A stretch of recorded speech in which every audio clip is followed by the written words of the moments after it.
Prodi Manajemen Pendidikan Islam, Fakultas Tarbiyah dan Ilmu Keguruan, Institut Agama Islam Negeri Samarinda. Langsung saja, di sini saya akan menjelaskan tentang perjuangan Ir Soekarno. Ir Soekarno adalah salah satu pahlawan nasional terbaik yang pernah dimiliki bangsa ini. Ia menjadi sosok legendaris yang berhasil membuat Indonesia dikenal dan disegani oleh bangsa asing. Tak berhenti sampai di situ. Selama hidupnya, Ir Soekarno juga dikenal sebagai pemersatu bangsa yang sangat berjasa untuk Indonesia.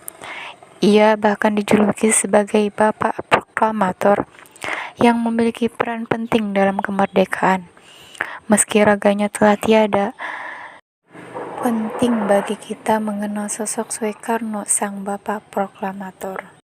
Ir Soekarno lahir di Blitar, Jawa Timur 6 Juni 1901 dengan nama asli Kusno Sushadiharjo.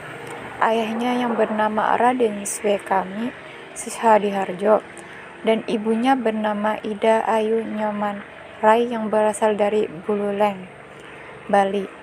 Soekarno kecil sering sakit-sakitan dan menurut tradisi Jawa, orang tuanya mengganti namanya menjadi Soekarno.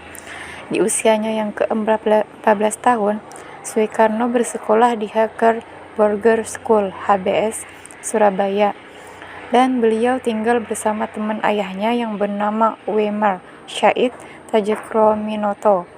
Tamat pada tahun 1920, Soekarno melanjutkan pendidikannya ke Teknik High School, sekarang ITB atau Bandung, mana beliau muda dikenal sebagai sosok yang berani melawan pekam.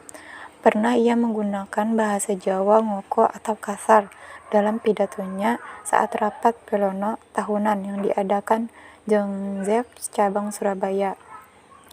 Hal tersebut berlandaskan kekesalannya pada komunitas tersebut yang terlalu mengedepankan kejawaannya. Sebulan kemudian dia mencetuskan perdebatan sengit dengan menganjurkan agar surat kabar Jongzep diterbitkan dalam bahasa Melayu saja dan bukan dalam bahasa Belanda. Penjara dan pengasingan tidak mampu membendung cerdiknya akal Soekarno untuk berjuang memerdekakan Indonesia.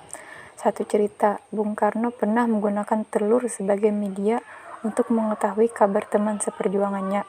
Telur tersebut ditusuk-tusuk dengan jarum halus. Jumlah tusukan tersebut menandakan kode pesan. Satu tusukan di telur berarti semua kabar baik. 2 tusukan artinya seorang teman ditangkap. Dan 3 tusukan berarti ada penyerapan besar-besaran terhadap para aktivitas penggerakan kemerdekaan. Dan adapun kesabaran dan jiwa besar menjadi salah satu hal yang tidak bisa dilupakan dari sosok insinyur sipil ITB ini. Dalam penculikannya, Kores Dunglok, Soekarno tidak tergesa-gesa dalam memerdekakan Indonesia. Ia berhasil meyakinkan kaum muda bahwa ada waktunya Indonesia. Mungkin sekian dari saya. Sebelum saya tutup, adapun pesan terakhir dari Ir Soekarno. Saudara-saudara sebangsa dan setanah air, kalau jadi Hindu jangan jadi orang India, kalau jadi Islam jangan jadi orang Arab, kalau jadi Kristen jangan jadi orang Yahudi. Tetaplah jadi orang Nusantara dengan adat budaya Nusantara yang kaya raya ini. Ingat wahai saudara-saudara, musuh yang terberat itu adalah rakyat sendiri. Rakyat yang mabuk akan budaya luar, yang kecanduan agama, yang rela membunuh bangsa sendiri demi menegakkan budaya asing. Jangan mau diperbudak oleh semua itu. Tetaplah bersatu padu membangun negeri ini tanpa pertumpahan darah.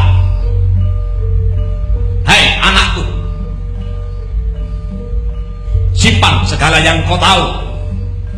Jangan ceritakan berita dan sakitku kepada rakyat. Biarkan aku menjadi korban asal Indonesia tetap bersatu. Ini aku lakukan demi persatuan, kesatuan, dan keutuhan bangsa. Jadikan deritaku ini sebagai saksi bahwa kekuasaan presiden sekalipun ada batasnya.